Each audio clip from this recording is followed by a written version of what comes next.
mūsų dar ta istorija tokia yra supainiota. Na, bent man atrodo anksčiau, kad mūsų visi protėviai kilę nuo Žagrės ir su plūgais visi. Bet kaip mes ėmė tą pirmą butą Kaune, tiesiog, pagalvom, kas taip gyveno kaip Niujorke, Kaune. Kodėl apie tai niekas mums nesakė? Taip, Kaunas visada lyginasi su Niujorku. čia mes. Taip. Galvojame. Tiesiog negalėjom patikėti, kas čia taip gražiai, įspūdingai, racionaliai gyveno Lietuvoje prieš 100 metų. Ir tada pradėjome domėtis architektūra, interjerais. Ir taip netikėtai atsidūrėme šiame bute, kuris buvo parduodamas. Ir jame buvo tiek daug autentikos, kad mes nusprendėm būtinai pirkti. Ir mes jį pirkom savo, egoistiškai savo, neplanavom jo atverti visuomeniai. Bet taip jau nutiko, kad šitam name be galo daug vardų, pavardžių, kurių Lietuva nebuvo girdėjusi, tie žmonės be galo nusipelnė Lietuvai. Ir mes pradėjom atskleisti čia anksčiau gyvenusių žmonių istorijas ir jos pasirodė ne tik patiems mums labai įdomios ir įkvepiančios, bet ir žmonėms, kurie po truputėlį pradėjo mus lankyti.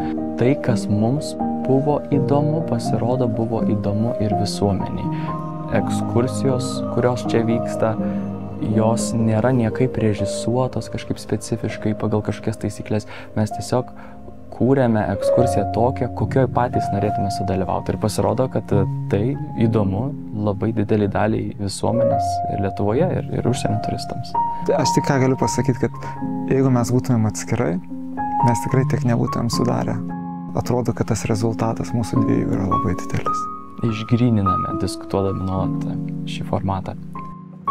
Man labai patinka sutikti šiuose muziejuose užsienio turistus, kurie atvažiuoja į Lietuvą dažnai galvodami, kad Lietuva tokia posovietinė, kažkokia valstybė, ten visi atsilikę ir panašiai. Ir jie jau pasivaikšto Kauno centre, jau jų akys įsprogsta. Kada užeina į šios mūsų muziejus apartamentus, kur 30 metais jau buvo wow, iš akių matosi, kad pakeičia labai nuomonę. Užsienio turistai pamato, kad mes čia gyvenome, kai buvome laisvi, taip pat kaip ir jie ten. Ir jie tada supranta, kad ten, kur dabar esame, ar dėl ko mums teko kurį laiką labai vytis kažką, tai yra visiškai Antrojo pasaulinio karo, okupacijos, sovietmečio padarinys. Daugelis ir mūsų svečių kalba apie tai, kad o kaip mes būtumėm gyvenę, jeigu ne sovietų okupacija, ir visi sako, kad kaip Šveicarija ar ten kaip Švedija. Bet aš tai norėčiau vis tiek pasidžiaugti, kad ir koks mūsų tas buvo prieš tai likimas. Bet dabar mes gyvenam geriausiais laikais ir esam alkani. Alkani potyriam, alkani uždirbti, alkani pamatyti, alkani istorijai. Tai man atrodo, mes galim ir tuo pasidžiaugti. Tarpukaris tikrai yra puikus įrodymas. Ką galėjo nuveikti žmonės, kai tapo laisvi, kai tikėjo valstybė, investavo, rizikavo, pakilo daugybė įspūdingų namų, daugybė įdomių, gražių gyvenimų. Sąlygos pasidarė gyvenimo kokios kokybiškos.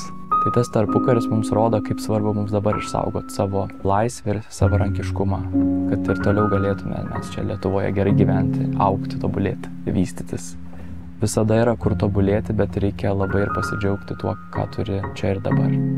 Žmogus niekad neprisilietęs prie tarpukario čia labai nustemba, pamatęs spalvas ant sienų, aukštas lubas. Visa ta erdvė leidžia tikrai tam žmogui taip truputėlį nusikelti laiko mašiną į praeitį. Mes visiems svečiams leidžiam išbandyti senuosius baldus.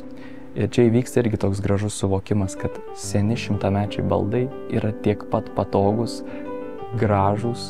Čia seni baldai, restauruoti ir jie kuo puikiausiai veikia. Tai žmonės sužino, kad prieš 100 metų Lietuvoje buvo per 80 baldų fabrikų ir baldininkystė buvo labai aukštam lygiai. Lietuviai tarpukariu pradėjo skinti pasaulinius apdovanojimus Londone, Paryžiuje. Tai čia jau kalbant vien apie baldus, dar be galo daugybė įvairiausių meno kūrinių, paveikslų.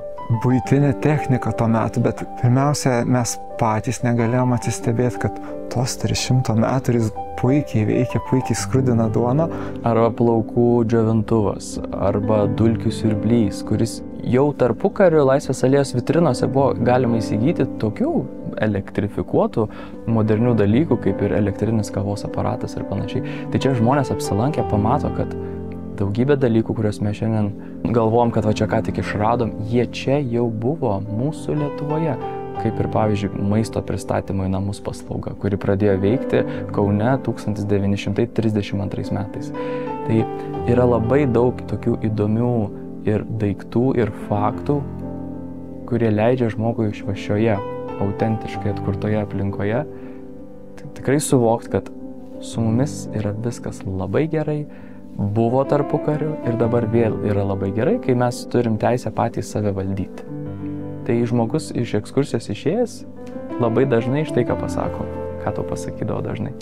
Kad jaučiasi labiau didžiuodamasi savo šaknimis ir Lietuvą. Tai labai tokie jautrų žodžiai ir juos dažnai tenka išgirsti. Čia didelis malonumas vis ir vis juos išgirsti iš skirtingų žmonių. Art Deco muziejus spinduliuoja laisvę.